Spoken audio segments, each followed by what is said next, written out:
Pupunta tayo ng Banawe QC. Pero bago tayo pumunta doon, puntahan muna natin yung tropa natin. Sinabi ko sa inyo, sasamahan tayo, tutulungan tayo sa pag ayos na tong sasakyan. Kasi yung right side sa harap talaga delikado na. So papatingin natin. Sabado ngayon, so sana bukas.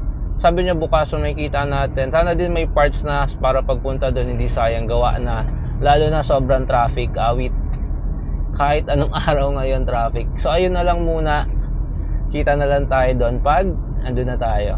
Sana magawa. Yun lang muna. Basically, yung kanan kailangan mapatingin na paayos na din kung kaya. Tapos yung buong pang ilalim or kung ano pang mahanap nila kasi papacheck na din namin lahat. So makikita natin mamaya guys. So ayun lang muna. At tayo ay magdadrive at mahirap magdrive ng ganito. Ang daming taong kakaibang mag-drive. Hindi ko alam paano sila natutong mag-drive. Sobrang kakaiba nila mag-drive. Grabe yun. Grabe yun. 20 minutes ako nasa traffic. Andito pa din ako sa Katipunan. Nagsimula sa SM Marikina. Hanggang dito sa stoplight sa Katipunan. 20 minutes. Grabe yung traffic. Grabe yung traffic. Kaya nagmumotor na lang ako. Grabe. Wala, yun lang. Share ko lang. Grabe yung traffic. Nakakatakot. Sobrang kain ng oras yung traffic. Ayan na, green na. Awit. Grabe yung traffic. Katipunan pa lang tayo. Anong oras na? Hanggang 5 lang yung Banawe. Sana umabot. Damn. Grabe yung traffic. Okay, sige. Kita na lang ulit tayo doon. Doon na dapat ako mag-update kaso sa sobrang traffic wala. Hindi kinaya. Grabe yun. Oh, dahan-dahan. Yan.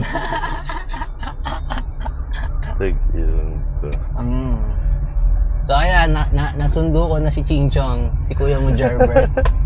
Ayan yung tropa natin na sasamahan tayo magpagawa ng sasakyan. Saan tayo pupunta? Banawe. Sana mismo. Sana bukas pa. Patitingin namin yung pang-ilalim. Pang-ilalim lang ba pwede natin patingin doon? Hindi, pati engine pwede. Dito, kanan. Nakita ko pala sa Facebook, nagtingin-tingin na ako ng video. Yung tagas daw, pag napalitan mo na lahat ng mga silsil, tas may tagas pa din. Ang may salarin daw ng head gasket. Kailangan baklasin yung head gasket. Kaya ba nila yan doon? Kaya. Kaya.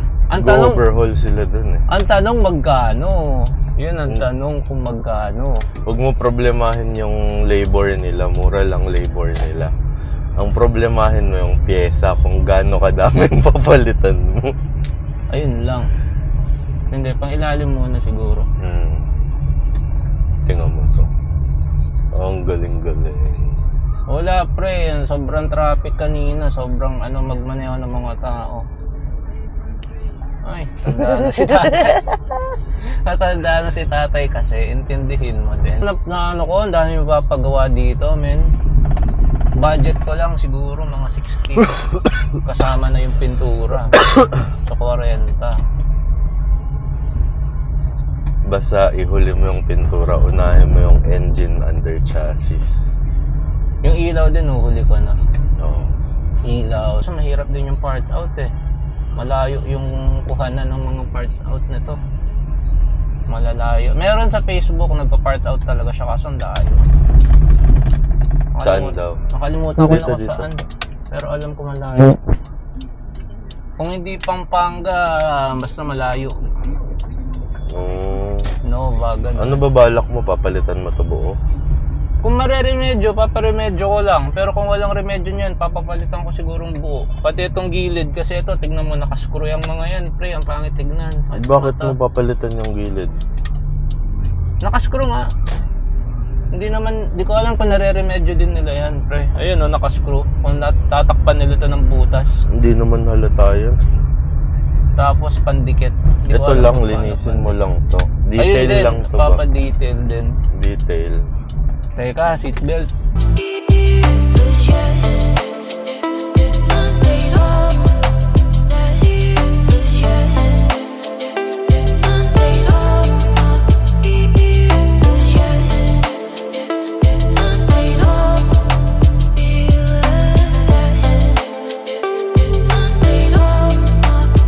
So what's up guys, ayan, nandito kami sa Exalta.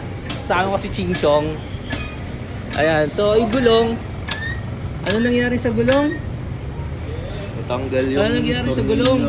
Tanggal yung tornilyo ng shock. Ayun, natanggal daw yung tornilyo ng shocks. So papagawa natin, ayan. Naayusan ni Kuya. Kuya, patingin nga ulit. Ano nangyari? Ayan. Tornilyo. Tornilyo daw, nawala. Nawala yung tornilyo. Kaya umaalog. Ayan, papalitan natin yung gulong. Ay, yung gulong. Yung tornilyo sa gulong, sa shocks. Ayan. Kaya ano pangalan mo? Carlo po. Carlo, ayan. Si Kuya Carlo. Babanatan na ni Kuya Carlo yan. Tapos, itong makina. Ayan, pakita natin yung makina. Sobrang daming tagas. Kaya ayoko pakita kasi madumi. Diba? Ayan, so dito lahat binapabanat ni Tropa yung ano, yung mga sasakyan niya. Dami kasi sasakyan si Tropa eh, ganun talaga pag Chinese. Maraming kotse. So nandito tayo sa Banawe. Nandito tayo sa Banawe, papabanat natin yung kotse. Ayan, dun.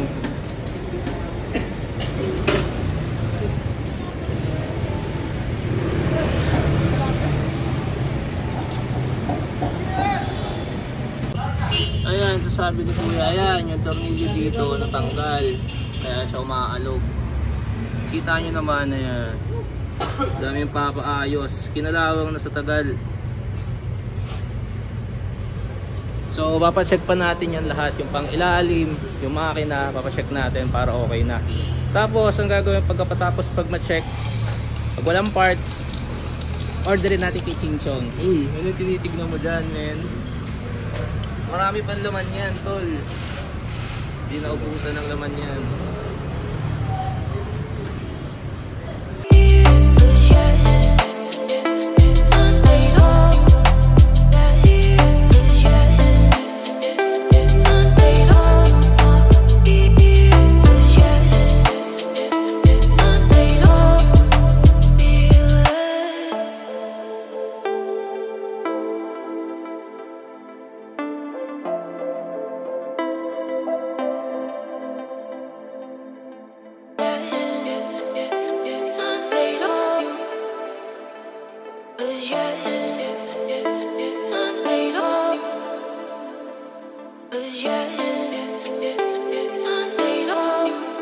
So ayun, na-check na ni Kuya itong pang kanan. Check naman nila yung pang kaliwa. Okay na yung kanan. So titignan natin kung meron din sa kaliwa. So pa-check na.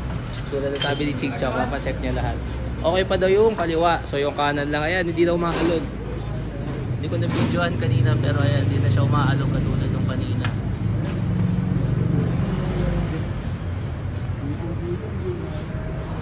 Ganun pala i-check yun, iaalog mo. Ganun pala i-check yun. Kung okay pa, pag umaalog, hindi siya okay. Pag hindi umaalog, okay pa siya. Ganun pala yun. Ganun lang pala kasimple yun. Kala ko aangat mo pa siya. Hindi na pala.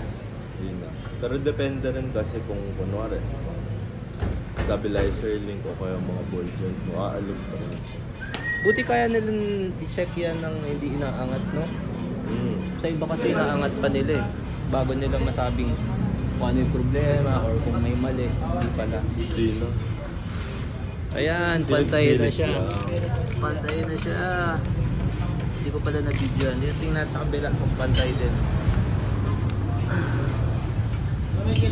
Ayan, pantay. So ayun, okay na yung kaliwa, kanan. So yung bungee check, yung pang ilalim pati sa tong makina kasi nga may tagas tong sa makina. Uwi mo pa to?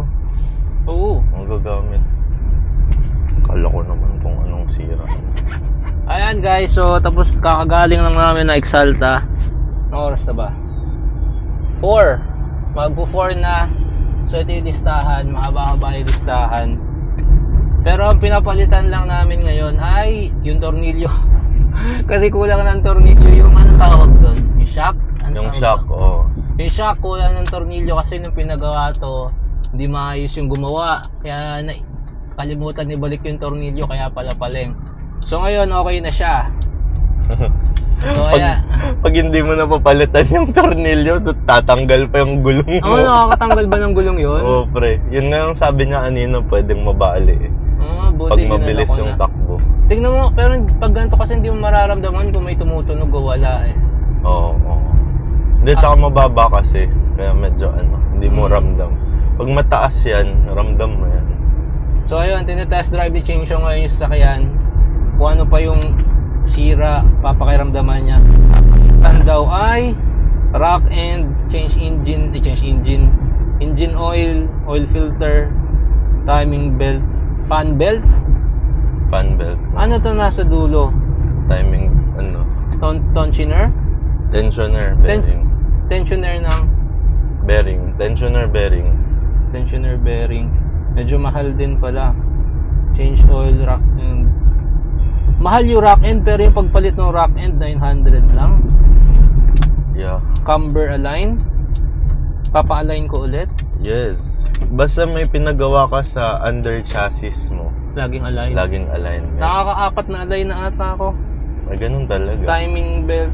Kaya nga maganda kapag nagpalit ka ng under chassis. Kung ano yung mga sira dun, sabay-sabay mo papalitan para isang alignment ka lang. Tapos timing, yung na ng timing belt, 3.5. Okay, ayun. So, ayun lang muna. Babalik na muna kami sa kanila. Papa-engine wash namin. Para kasi maraming tagas yung maraming tagas yung makina. So, papa-engine wash namin para ma-check. Para ma-check kung nasaan yung tagas. Tapos ayun lang muna. Ay! Saan pala maganda mag-picture? Picturean ko sa sasakyan mamaya. Kahit hindi pa siya maayos, pipicturean ko, bibidyoan ko. Picture ka before and after. Oo nga, kaya nga may magandang spot. Kasi sa Marikina naghahanap din ako ng spot. Tapos dito naghahanap din ako ng spot para sa motor, para sa film. Mamaya. Hanap tayo ng spot. So ayun. Peace!